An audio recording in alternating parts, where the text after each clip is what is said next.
morning, ladies and gentlemen.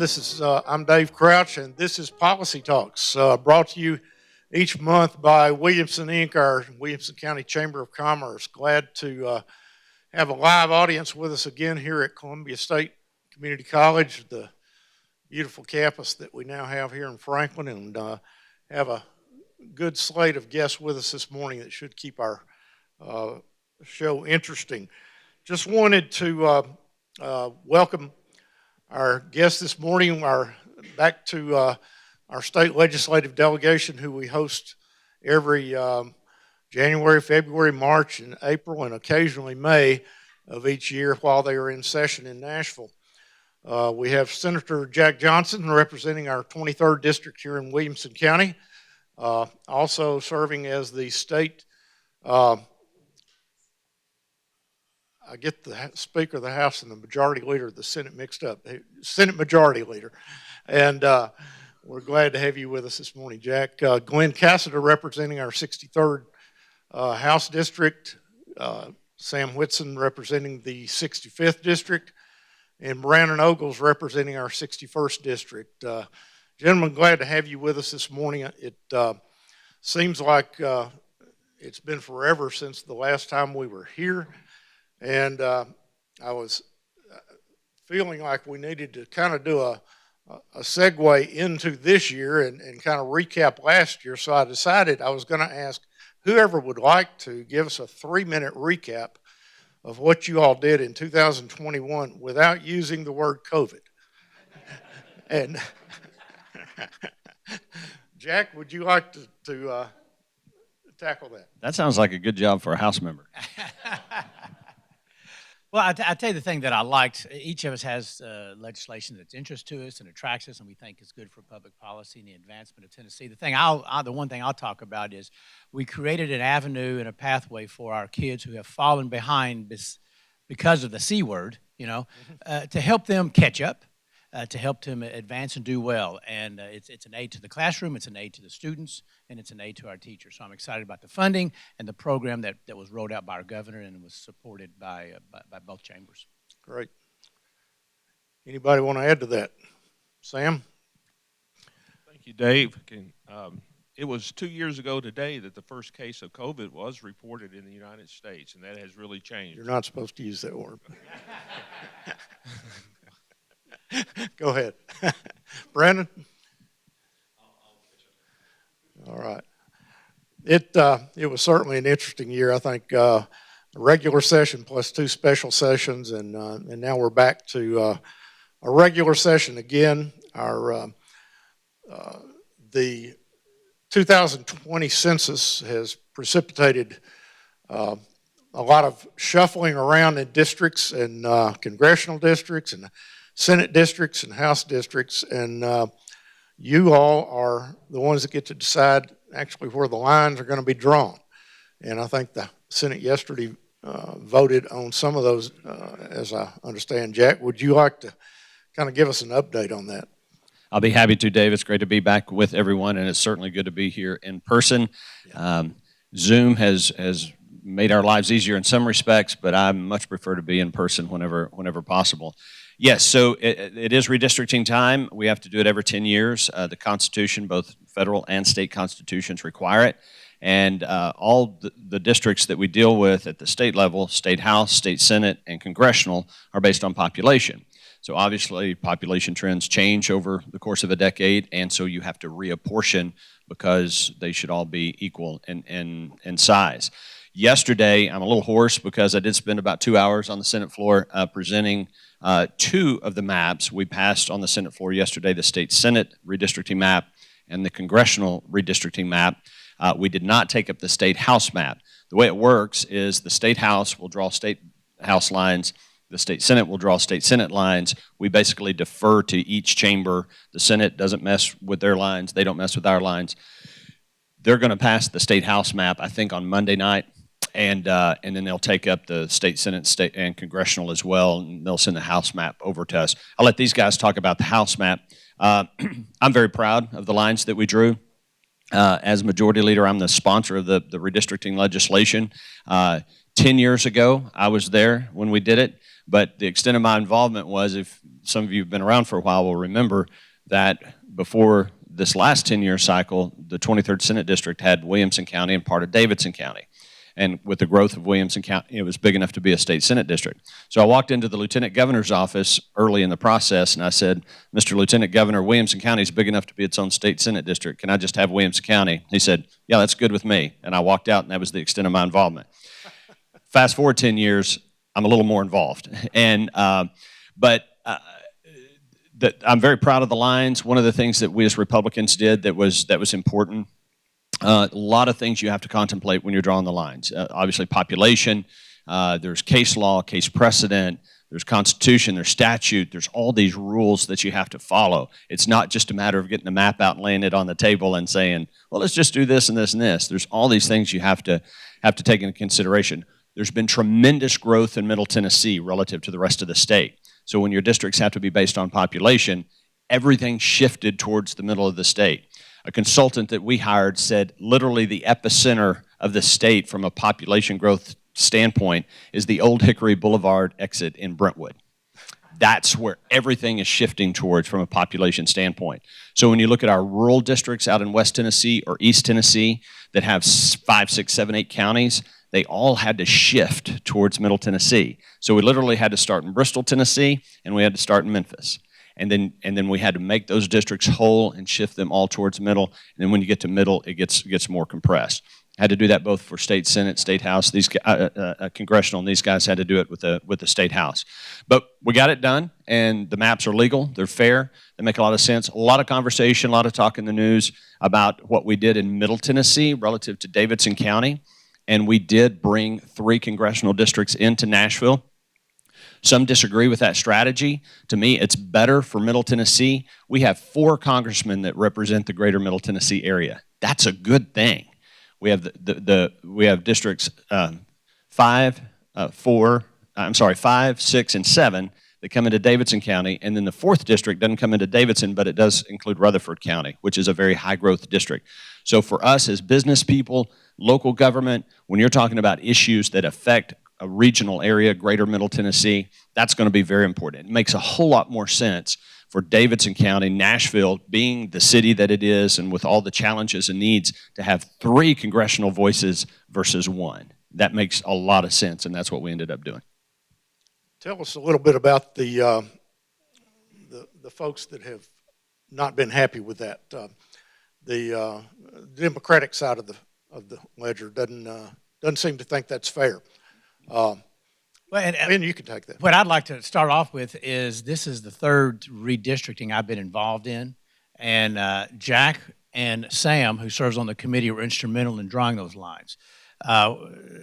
Jack did explain it well. There's 7 criteria that you go after to make sure you're legally sound. With the leadership of Sam and with Jack, it's met that criteria. And so the first redistricting I was involved in, I saw lines follow a river. And it would be 30 miles, and it would just be a river, and then it would open back up. The lines here are not that way. They're concise, they're succinct, and it's fair. And so I want to give kudos again for the 3rd time to both these guys. They did an excellent job. It will stand a court test, which will be challenged. And it's disappointing that 30 years ago, when the other side had the pen, they were blatant, and their lines were overturned by the courts. Not so with us. And so, you can make any accusations that you want. You can make accusations all day, but they're irrelevant. And I think you'll see the courts stand behind these guys and stand behind what the General Assembly does. Okay. Any other comments about the congressional district, Sam, Brandon?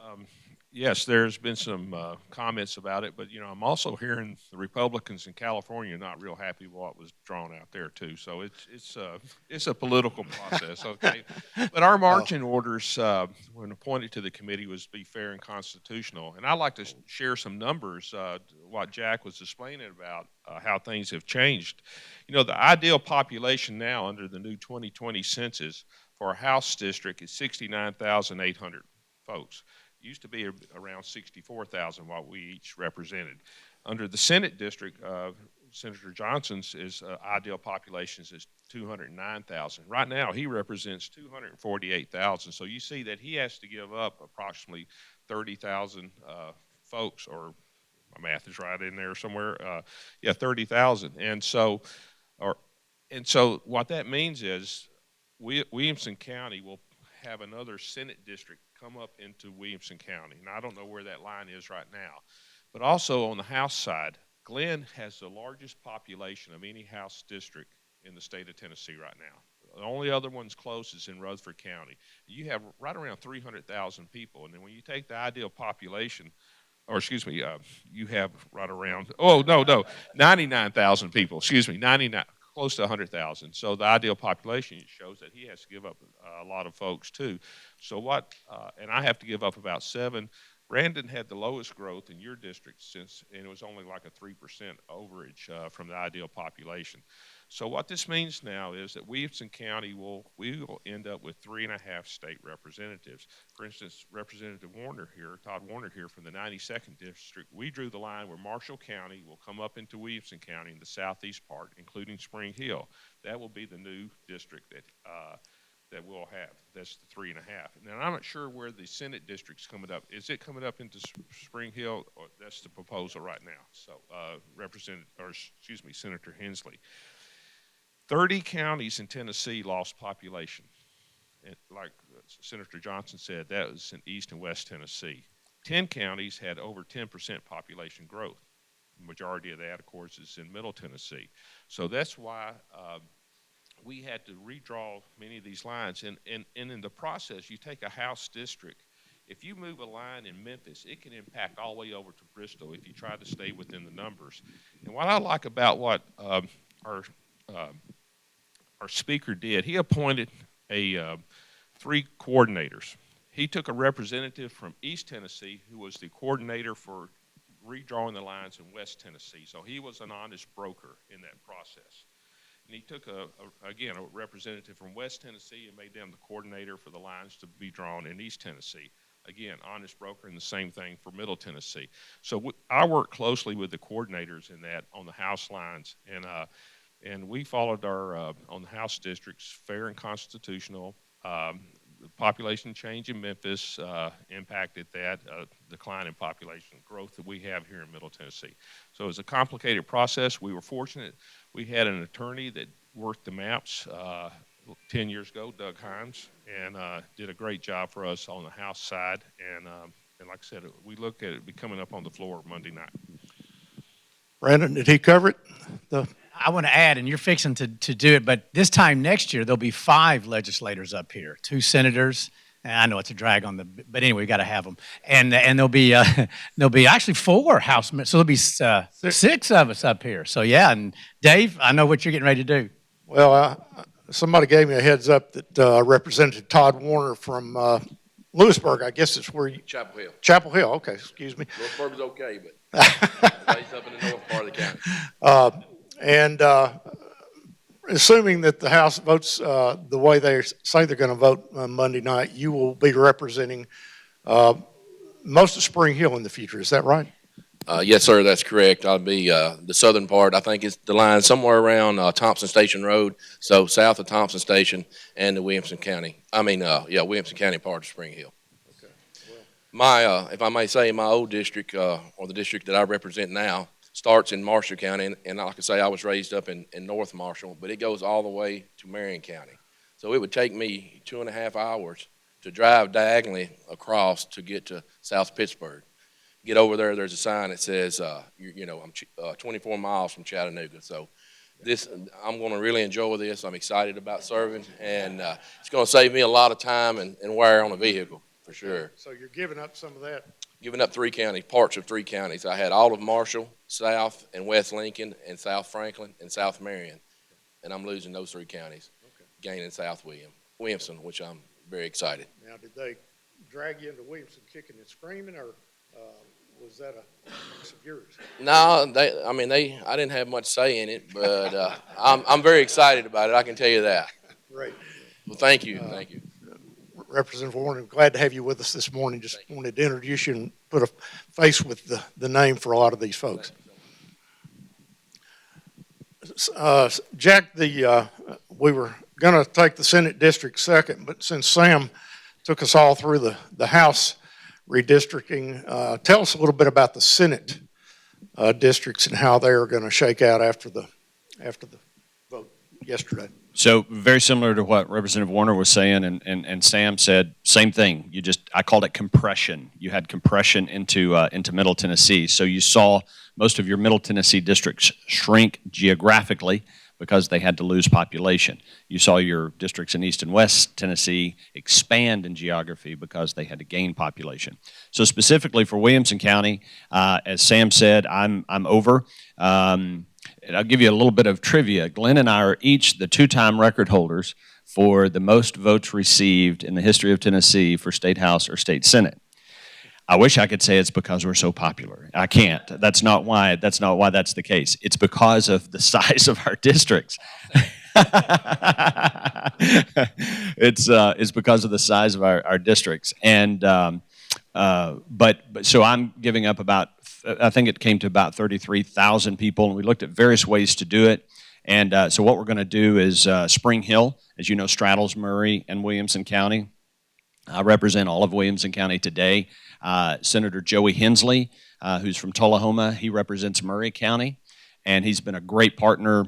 Anybody who's worked in Spring Hill knows he's been a great partner there to work with on inter-county issues between Murray and Williamson. So he'll come up in and pick up Spring Hill and a little piece of Thompson Station. When you look at the map, it's just a little tiny notch that comes out, but it's very densely populated because it's Spring Hill.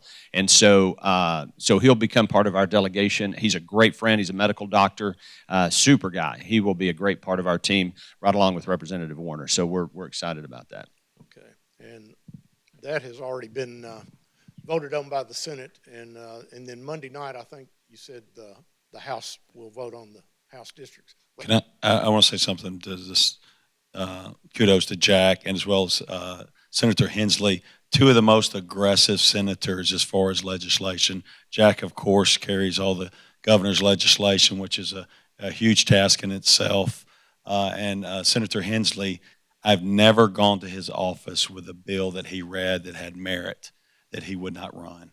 He takes a lot of legislation on. He works really hard. He reads it. He looks at it. He vets it. And if he thinks it's a good piece of legislation, regardless of what part of government it touches, he carries that legislation. He's very bold, very aggressive, and he is extremely hard worker. So he'll be an attribute for Williamson County as well, and just further compliment Jack in the Senate. So thank you for your hard work.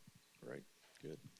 Going to make this show a little more interesting to juggle, make sure everything comes together, but we'll have 6 representatives here, or 4 representatives, 2 senators, and look forward to that probably next month. We'd be glad to have them back with us if they can.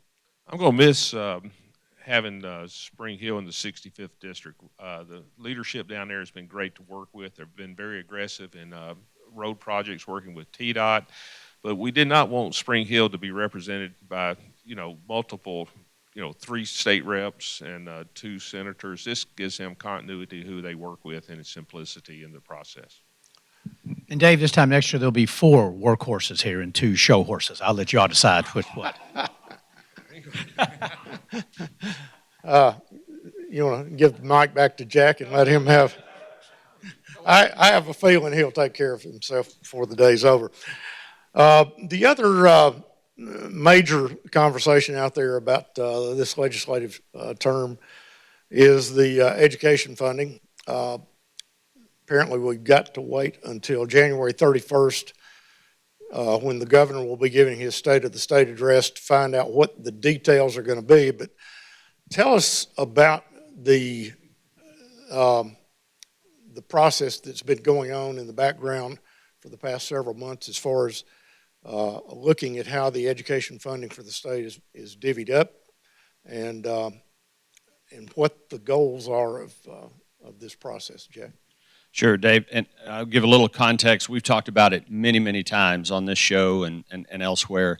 It's a critical thing that we do in state government. We're talking about what's referred to as the BEP formula. And that stands for Basic Education Plan. And it's been in place, some version of it, for decades. And it's basically the formula that determines how much money a local school district gets from the state to educate a child. Okay?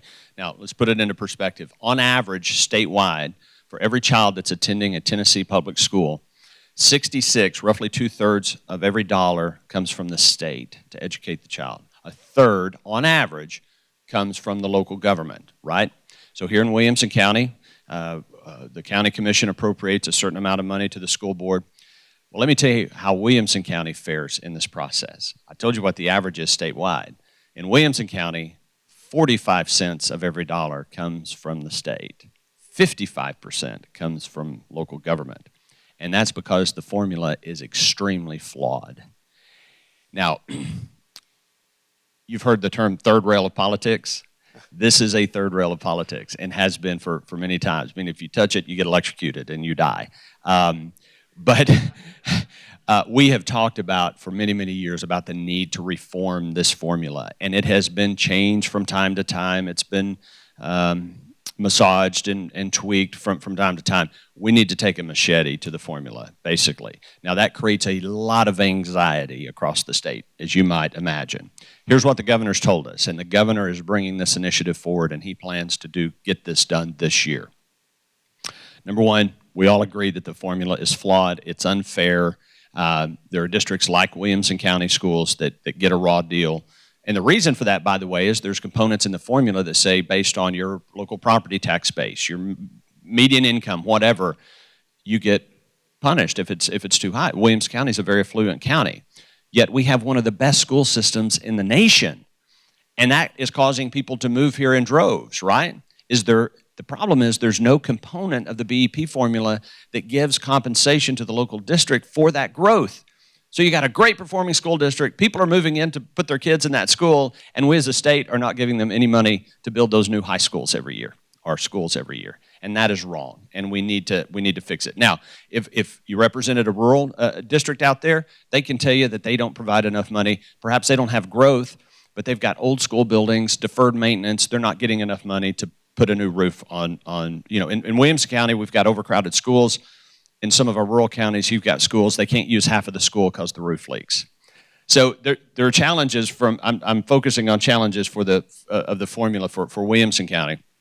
So there's wide agreement that we need to do it. What the governor did is he formed subcommittees, 18 subcommittees with stakeholders from all across the state. We've got Williamson County commissioners, we've got Williamson County people on these various subcommittees that are identifying areas that need improvement for this formula. I sit on this master steering committee, if you will, for lack of a better term, along with the House Majority Leader, because we'll be carrying this legislation. So these subcommittees are reporting up with input from stakeholders all across the state. Here's another thing the governor has said: do no harm. No district will lose money in the reform. And in fact, most will get additional money. We are in an economic situation, a fiscal condition better than the state's ever been in. Thankfully, due to good fiscal stewardship of your tax dollars. So we've been voted the best fiscally managed state in the nation. We have virtually no debt. We're in a really, really good state condition fiscally. So we're in a position to put some more money into the formula, and that's what the governor is going to be prepared to do. How much? I can't tell you. I don't know, but it will be pretty sizable what he's going to recommend. But we don't throw good money after bad. We're not just going to put money into a failed system. If we're going to reform the formula, we're going to put more money in. We're going to make the formula better. That will include accountability for poor performing schools, and it'll probably include more money for high performing districts like Williamson County. But I told the governor when he came to me originally and said this is something I'd like to do this year, I said I'm all in, Governor. We'll do it, but we're going to fix this problem in Williamson County. And by the way, it's not just, it's Rutherford, it's Anderson County, it's Sevier. There are high-performing, high-growth districts that are not being treated fairly in the formula, and we're going to fix that. Great. Gentlemen, pass the mic around. And Jack makes excellent points on that. I was appointed to the subcommittee for gifted and students with disabilities, and we've been meeting every few weeks. It's been a real learning process for me to see the challenges these families are facing across the state. And we're right. We want to be right. We want to make sure Franklin Special School District and our Williamson County schools do not lose under this formula. And when we get the information back, we intend to run it by our local authority, LEAs, to make sure that it has a positive impact. And you know, like for instance, when you change the teacher-pupil ratio, you can end up causing us to build more schools. So a lot of thought has to go into this. And also the response to intervention, they call it RTI. What we see so far in that looks pretty good according to our local LEAs. But it is a big move, and the impact on students with disability is one thing I am really concerned about, and we'll advocate more teachers. This is what they really need, and also teachers in these specialized fields, but also we're looking at putting more nurses too in the schools. The ratio right now is one nurse funded 1 to 3,000. We would like to see that ratio go down even more. Brandon, give us your color on what you think the Williamson County schools need and what you're going to be trying to make sure they get out of this this realignment. Well, always in politics, I think everybody wants more money. I just think that's a given. Williamson County definitely does not get their fair share, but it's very hard for us. People say, you know, why is this so skewed? Why is it a heavy lift for us to get more money? Sometimes, you know, our colleagues read the paper, and I know it was the year before last, we were working on some stuff. Tennessean ran a beautiful story of Franklin High School and our new AstroTurf, our new professional grade turf. And a lot of my colleagues saw that. I went to Franklin High School very proud of our facilities, and some of my colleagues saw that and said, you know, we don't even have grass on our fields. So that's what we're battling. We're so proud of our school system. We want the best for Williamson County, but we do have to look at the balance and the fact that, you know, we are the epicenter. Williamson County does have so much, but some of these rural districts, you know, don't even have a budget where they can put $500 a year in grass seed on their football fields and on their baseball fields. So the system is broken. We're going to try to fix it. But Williamson County is still going to have to contribute a large portion of our funding to support our schools. And that's something that we all are in favor of and will always be in favor of, is supporting our Williamson County schools. Right. Glenn, I'm going to ask you a specific question here. You've seen a few of these battles. I have, and my background is county commissioner, and I've sat there going through the county, and county commissioner is the legislative branch of county government. And you sit there as a county commissioner, and you just are extremely frustrated, because to build a high school, which we build a lot in this county, we're building a school building a year in this county. You know, you're well north, Sheila, well north of $100 million. Is that fair to say? Give or take. That just wrecks your annual, but when every year you're building a building and your high schools is 80 mil or more, I mean, there has to be relief. There has to be some fairness to the system, and I'm glad that Jack and Sam are leading the charge. I'll be on education committee, so I get to be in the trenches to battle out what you guys have put forward to us. I look forward to that. Specific question here, but I may be wrong on this, so correct me if I am. But as I recall, the BEP formula, for the most part, funds operating costs of the schools. It does not pay for new school buildings and things like that in general. Is that right? And is that going to be fixed, is my question to Jack after. Yeah. The formula, that is not one of the ingredients, is growth or buildings. And so that's correct. So yeah, Jack. Yeah, one of the things we've done recently, and Sheila's here, and Chad's here, we have been able to get some one-time money, meaning we talk about one-time money, recurring dollars, right? So we've been able to get some additional one-time money to some of the faster-growing schools outside of the BEP formula, and that's good, that's helpful. Charles Sargent, our late dear friend, was instrumental in doing that kind of as a Band-Aid type solution. The problem is when the county commission is bonding a high school out over a 20-year amortization or whatever it is, that one-time money you can't appropriate that to service the debt, because that's a recurring expense moving forward. So that's why it's so critically important that it be included in the formula. Now, years ago, it did have a component in there for growth.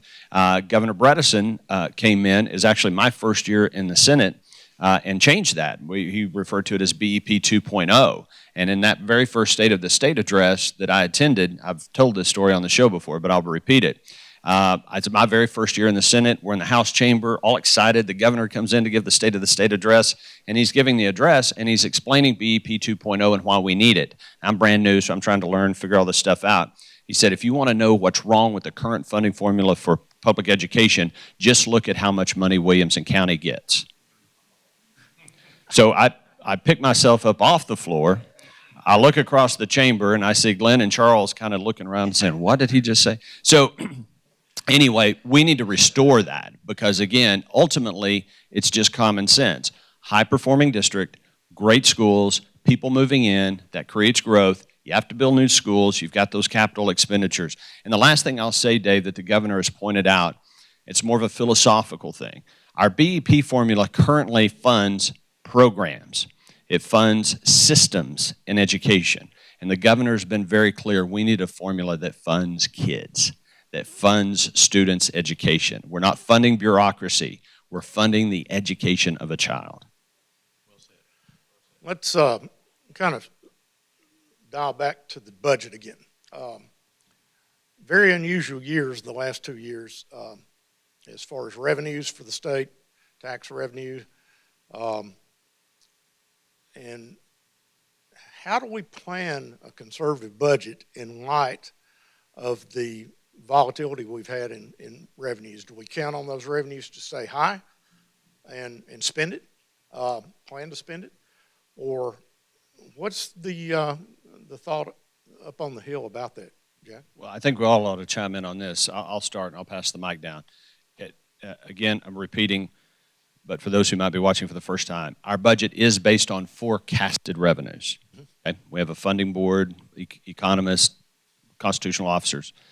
They take a look and they do the best job they can to forecast growth in the economy in Tennessee over the coming fiscal year. Our fiscal year starts July 1. And they come up with a number. We expect revenue growth of 3%, 2.8%, whatever the number is in the coming year. We typically say, okay, that's your forecast. We're going to be conservative. We're going to cut that. If you said 2.8, we're going to base a budget based on 2.3% growth or some type of number.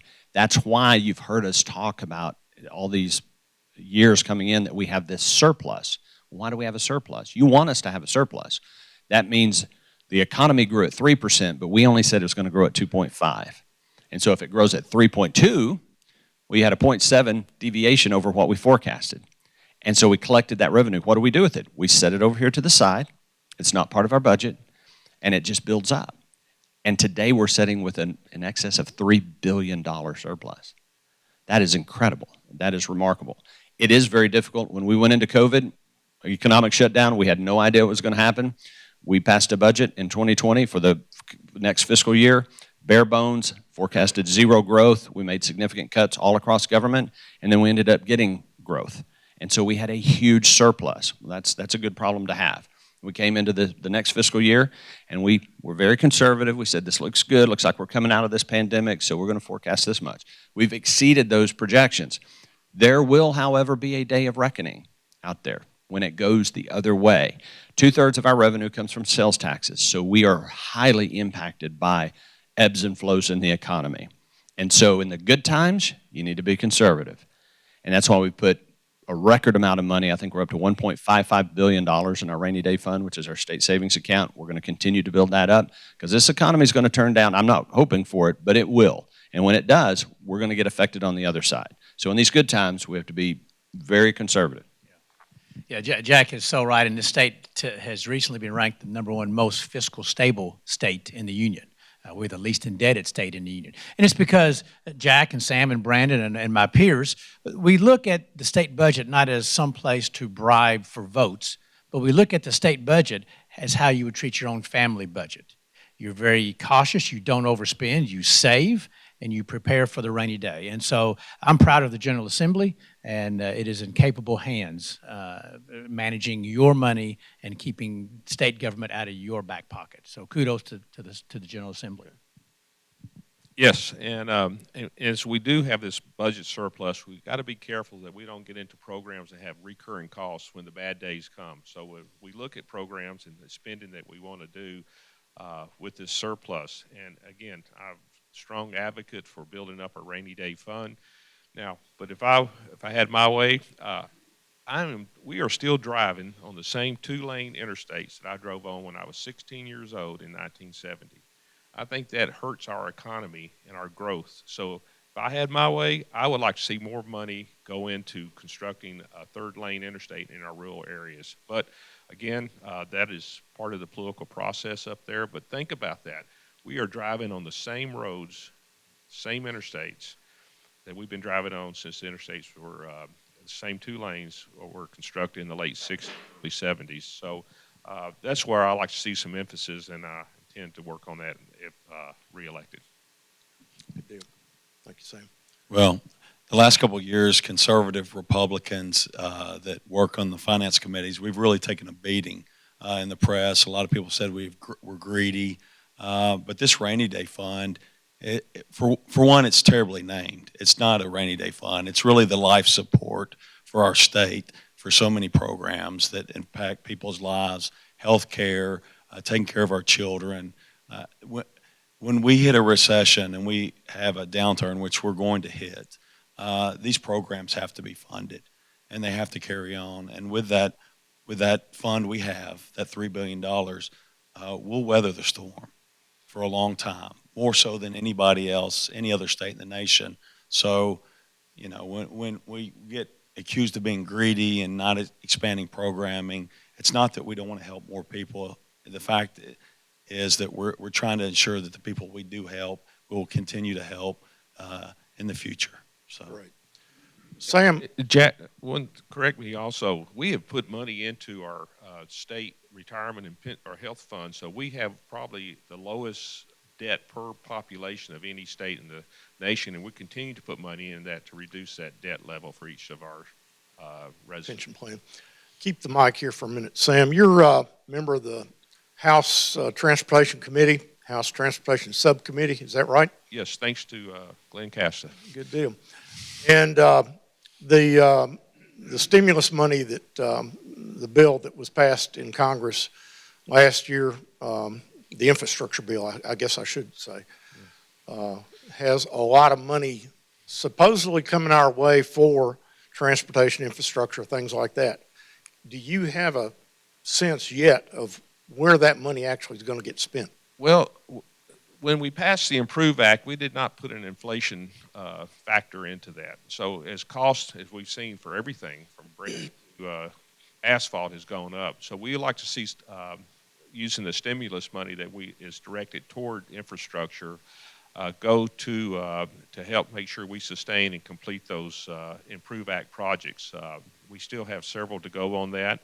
I just read something this week. The state of Tennessee received $300 million over a 5-year period to work on our bridges, just targeted toward bridges. And of course, we saw the economic impact of the interstate bridge in Memphis. You shut that down for a month, and what happens to our economy and to the Memphis area. And so we would like to see that federal money go to make sure that we can complete those projects on the Improve Act. I just want to make sure I got my numbers right, but it seemed like it would cover 17% of our road building budget. But I know there's an expert in the room that could probably talk those numbers better than me from the Road Builders Association.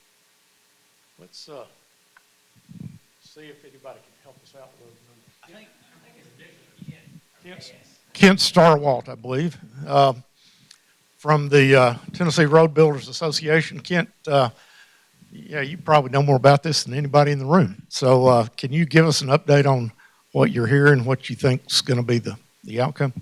Yeah, so Sam was right when you're talking about the IIJA, the infrastructure bill. Basically, you look at it and the money we're getting from the federal government, it's basically what the Improve Act did from a funding standpoint. The first year, it's about a 25% increase in the program that'll be sustained over 5 years. And I believe it's my understanding that TDOT's, what they're thinking about, again, is what they would call accelerating those Improve Act projects. And what we mean by that is because of the amount of money that came in the Improve Act, while it was great, wasn't enough to meet the needs that are out there, and even the projects that were there. They were trying to get those projects built in a 10 to 12-year time frame, but due to inflation, that number grew to more like 20 years. And so what they're wanting to do is take this new federal money and put it back on those projects to accelerate them so we can get them built back in maybe that 10 to 15-year time frame. So that's what they're looking to do with it.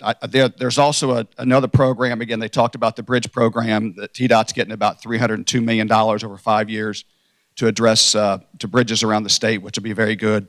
The state does get hurt a little bit by that. That's a grant program or formula grants versus how they normally distribute the money. Tennessee typically gets about 2% of the program. We get a little bit less under this bridge program because TDOT has done a great job of making sure our bridges are in good shape. So we are hurt a little bit by that. But there also is another bridge grant program out there separate from that is about $12 billion, I think 12.5 or maybe $16.5 billion. And I know the state is going to be seriously looking at working with Arkansas to see if we can't get money dedicated for a third Memphis River crossing, simply because, again, as I said, the impact that it had in closing that bridge down. So there is money coming in. It's not as big as it sounds, simply because under the existing program, Tennessee gets about $4.5 billion. This brings in another like $2 billion over 5 years. So it's a nice increase. We're going to be able to do some to address those needs out there, and we're looking forward to helping be a part of that process. Appreciate the color that you added to the conversation, Jack. Your conversations with the governor's office, how did I end up with two mics? Is that consistent with what you're hearing with the governor's conversation? It is, and you're right. There's, as Kent described, there's the federal component, but then there's the state component, is right. And so we get what we get from the federal government. There's rules, strings attached to that. You can build it on this, you use it for this, whatever the case might be. But then there's a state component as well. And we passed the Improve Act, which was critically important. We got a lot of projects moving in Williamson County and elsewhere across the state. But there is also a conversation about appropriating additional state dollars from the surplus to try to expedite and get some projects moving. Perhaps focus on some unique, very expensive projects. When you think of the road fund and the gas tax, and the TDOT prepares a list of priorities. So we always talk about, is this project on the list? We recently had the ribbon cutting on the Mac Hatcher extension, right? We fought for years and years and years to get it on the list, to get that project on the list, and we finally did, and then it gradually works its way up until it finally gets funded. Well, that list has some unique, very expensive projects on it that are kind of clogging up the pipeline, if you will. And so I can't tell you what it's going to look like, but there will be serious consideration given to taking some of the money that we have to fund some of these projects across the state, and then that will free up even additional dollars from the Improve Act to fund other road projects. Great. I've got a choice here of either giving the mic back to you guys to talk about any other priorities that you want to mention, or letting our audience ask questions. I think I'm going to let the audience ask questions this morning. Is there anything major? Glenn, I'm going to just, the elephant in the room maybe this morning is you've been in the paper with some questions being asked about various things here recently. Yes. Is there anything you would like to say? Well, I feel like a kid sitting on the side of the road, and some of them just come up and punch me in the nose for no reason. If you didn't know, the Election of Restaurant Finance has subpoenaed me to ask me questions on a PAC. And the frustrating thing is, Dave, I have no knowledge of this PAC. I have no association, and there's no reason to think that I do. And I realized 3 years ago I was quite involved politically across the state on elections and getting people elected. But I just feel like the board has a bias, you know, and so let me just be very clear, and I was very clear that I've contacted them. But guys, not only do I not know or never heard of this PAC or no association with it, why would you even reach out and punch me in the nose like you did? You know, there's no reason to do this. So let me just put that to bed and thank you for this opportunity to address it. I'm going to push back a little just for Yes. fair conversation here. But Cade Cothran Yes. was your chief of staff Yes. 3 years ago. when you were Speaker of the House. He was. And apparently he's the one that had his girlfriend set this PAC up. That's correct? Yes. And why would he have done that? You could ask Sam, Brandon, or Jack that question. I don't know. I mean, there's no association. It's been 3 years ago when he was employed by me. So again, it's just a bias on that board's opinion. And the legislature gave them certain powers to be deliberative and to be fair and not biased. And I feel like they're exhibiting biases by just assuming, because he once worked for me 3 years ago, you know, that somehow I'm involved. And that's not the way we run public policy. I didn't want to totally ignore the subject. I wanted to just air it out some. thank you. Brandon, you've got color to add to that? I'd like to speak to this because there was a conversation yesterday with members of the Judiciary Committee in the House, the fact that some of the things that were said in the press, they were so sloppily said by these committee members. For them to issue a subpoena that's not signed by a judge, there's going to be ramifications for that when you start threatening people to subpoena them. Some of these boards that we've set up in the state of Tennessee, these pseudo entities, even entities within the state of Tennessee, to threaten people and to issue subpoenas that have no weight or credit or value and are not signed by a judge, circumvents every judiciary process we have in this state, both criminally and civilly. So we're going to deep dive into this threatening to subpoena people. And if this continues, remember also the House committees can subpoena as well. So this will be interesting to watch play out. I'm going to enjoy being a member of Judiciary and seeing this come to light. Great, good. Volunteers, if I don't have a volunteer here shortly, I'm going to have to call on Sheila Cleveland, one of our school board members, to comment. Okay, I've got a volunteer. Sheila, you're off the hook for a moment anyway. And Kelvin? Yes. Kelvin Alt. Yes, Kelvin Alt with Blankenship CPA Group. And I had a question about, I've read in the paper recently where the Tennessee Higher Education Commission is considering changing the funding formula to direct dollars to high demand fields. And I was just curious what you guys think. Obviously, we have a pretty serious workforce issue. It's particularly acute here in Middle Tennessee, but I'm sure it's across the state as well. But just any sort of commentary you guys may have on that front would be great. Well, are you talking about, for instance, the program that Columbia State has with the Williamson County school system for the mechatronics program out at Fairview High School? And that's and we worked each year on that. The governor has allocated $100,000. We hope to get more for that, and that way, students at Fairview High School do not have to travel, but Columbia State issues the credit, so students can leave basically debt-free from high school with an Associate of Applied Science degree. And they get into these high-tech jobs that we have down in Spring Hill and Murray County and across Tennessee. So that's we would like to see more focus on that. And I understand Dr. Briggs and Senator Briggs and Representative Sapecki also is working with Columbia State on legislation for these certificates, like for climbing line poles and stuff, and that way provide that funding for that. So there is an emphasis on that. That's been one of the governor's priority, and we would like to see more on that. We've heard from the representatives in the room and Senator about the high growth district priorities for this education BEP formula, but we've also got a representative here that represents several of the rural counties.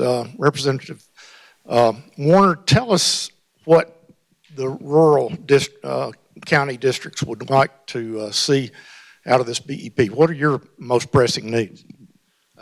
Same thing as here. Of course, the areas that I'm leaving over there, they're not as fast as growing as what Williamson County, but North Marshall In Lewisburg, we're starting to see a lot of growth down there, and it seems to be, they need all the money they can get. Infrastructure down there, it's another thing that's holding Marshall County back. I know I'm a little off from the BEP and school here, but if there was infrastructure in place down there, I mean, it could very well be the next, Williamson County. But teacher shortage is another thing I'm hearing. Seems to be a problem across the state. Many of the same problems. Yes. Thank you, sir. Thank you. Got one of our Franklin aldermen with us, actually two of them, I think, maybe more. That Beverly Berger, representing the First Ward here in Franklin. Got a question for us? Who goes to the MPO and how can you all help us? Who wants to speak to getting the next phase of Mac Hatcher done from Royal Oaks over to Columbia Avenue, which is in dire need? I'm part of that, from Columbia Avenue over to Lewisburg for sure. And then how do you all help us? Commissioner Greg Lawrence and I have gone to the MPO meetings many times. Every time they see us walk in, they go, boy. But Wilson Pike is in dire need of being addressed. They've addressed it in Brentwood. When you get down to McEwen, on down to 96, especially the one-lane tunnels you all know about, and we can't get our school buses on there or through there. And because we can't get the school buses through there, our kids are on school buses for a good 20 to 30 minutes more than they need to be. We're not addressing Wilson Pike. How do you help us do that? Well, first, thank you. Address the next Mac Hatcher project that we will have here, and it's on the TDOT 3-year plan, and that is to expand to 4 lanes, Mac Hatcher from 96 East over to Columbia Pike. And that is, I believe the NEPA studies have been done, that's environmental and the planning. We already have the right-of-way, so that will be the next Mac Hatcher project that we will see.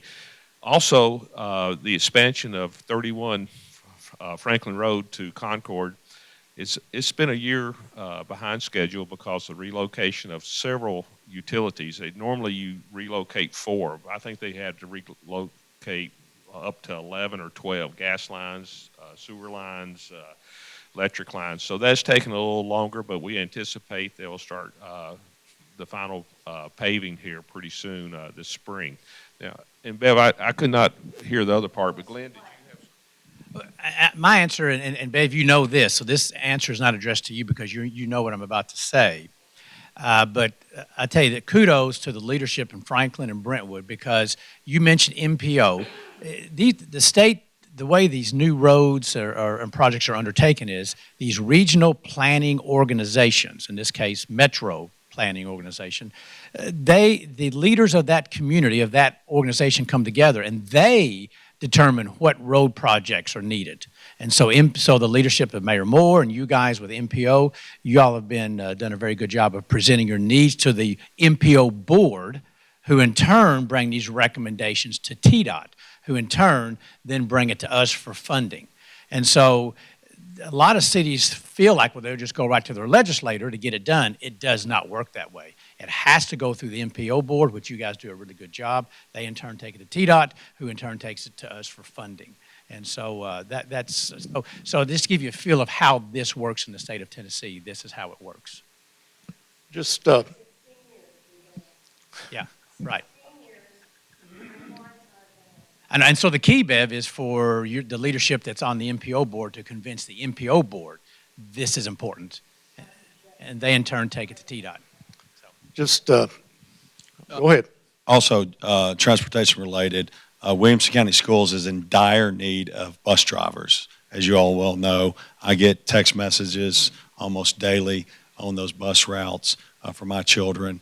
If you know somebody looking for a job and would like to help our school system greatly, that doesn't get as much credit as it deserves, but you all know your bus driver takes care of your children when they leave your site, and their role is very precious, and we need more of them, and we need good ones. So if you know anybody that's looking for a part-time job, please have them reach out to Williamson County Schools and help transport our children. I want to ask Chuck Barber here.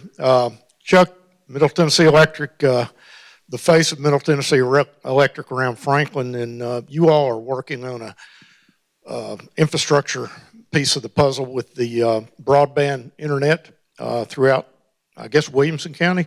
Tell us a little bit about where that's at. Do you see any more money coming for that? What's the status there? Well, on the money piece of it, let me say this first and foremost. The fellas up front have done a great job in promoting that for our county, obviously through the governor's initiative.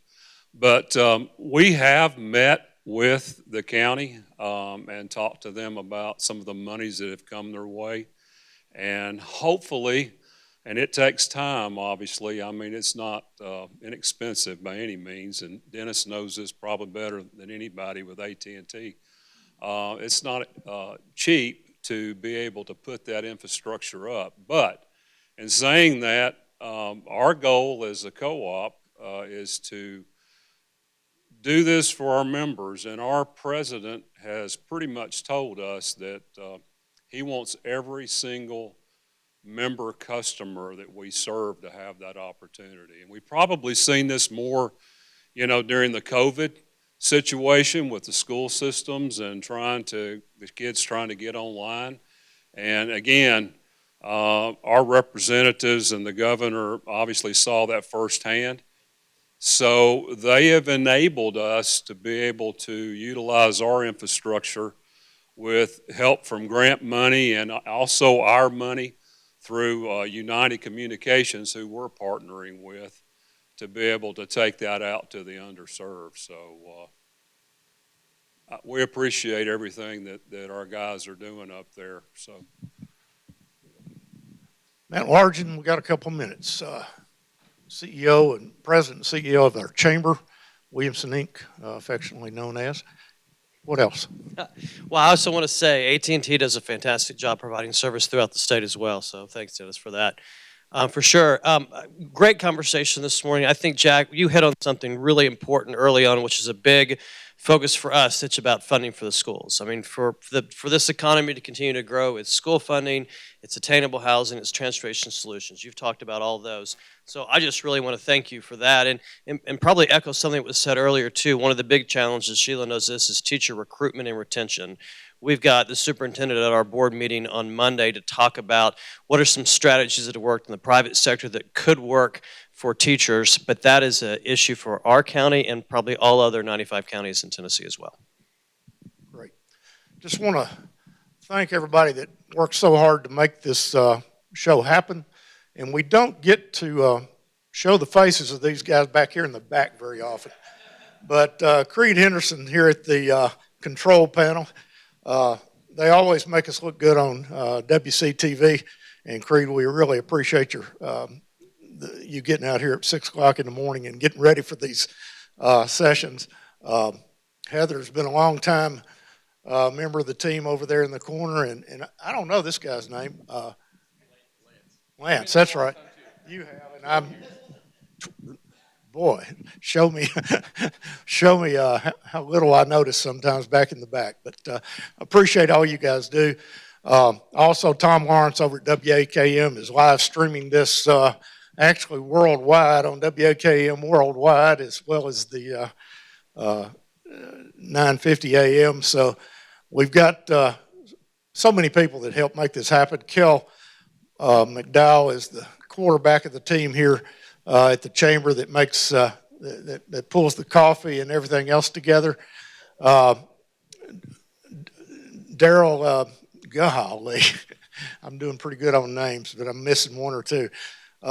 Dr. Lampley, thank you, and Dr. Janet Smith make us feel so welcome here at Columbia State. Mayor Beth Shalley, of course, does a lot of the legwork for that, but we appreciate you letting us use this beautiful facility and making us at home.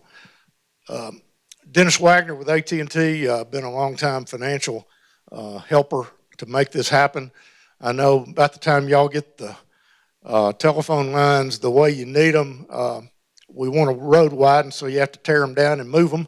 But we appreciate your support and all that AT&T does. and Lynn Maddox at Vanderbilt University also making a financial contribution to make it all happen. Nancy Conway's not here, but she's a real good source of information for things going on around the county. She helps me out doing that. And Matt, you're doing a great job leading the whole team, so we appreciate all the chamber staff does. Our next show, February 25th, we'll be back here and getting a progress report from these gentlemen. Know it takes an effort to get here at 7:30 or 7 in the morning on a Friday morning when you really don't have to be anywhere in Nashville, but we really appreciate the effort y'all make to be here and give us color. It's an unbelievable opportunity we have to learn really what's going on in state government, and we appreciate y'all giving us that window into it. Thank you very much. Our time is up. We'll look forward to seeing you next month.